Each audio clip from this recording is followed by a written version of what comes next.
Martin Luther గారు ఒకసారి ఆయన ప్రార్థన చేసుకుంటా ఉంటే అపవాది దగ్గరికి వచ్చి, లూథర్, నువ్వు దేవునికి ప్రార్థన చేస్తున్నావా? నువ్వెంత ఘోర పాపివో నీకు తెలియదా అన్నాడు. అవునయ్యా నాకు తెలుసు. నీకెంత తెలుసు అన్నాడు.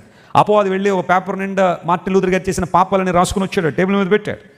లూథర్ గారు అన్నారు, ఇంకొక అవకాశం ఇస్తాను, ఇంకేమైనా ఉంటే పట్టుకురా అన్నాడు.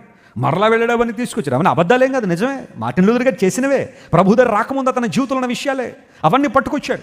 ఇవి చాలావా నేను నరకంలో దోసేయడానికి. కానీ అపవాది మార్టిన్ లూథర్ని చాలా భయంకరంగా నిందిస్తున్న ఆ సమయంలో మార్టిన్ లూథర్ గారు లోపలికి వెళ్ళి, ఒక రెడ్ ఇంక్ బాటిల్ ఉందంట ఆయన దగ్గర, దైవజన్ తీసుకొచ్చి ఆ వైట్ పేపర్ మీద రాయబడిన ఆ లెటర్స్ అన్నిటి మీద ఇంకు పోసాడట. ఆయన రెడ్ ఇంక్ పడిపోయింది, ఏం కనబడతలా. అప్పుడు అడిగాడు, ఈ కాగితాల మీద నా పాపాలు ఏమైనా కనబడతాయి అన్నాడు. నువ్వు మరి ఆ రెడ్ ఇంక్ పోసేస్తే ఇంకేం కనబడతాయి?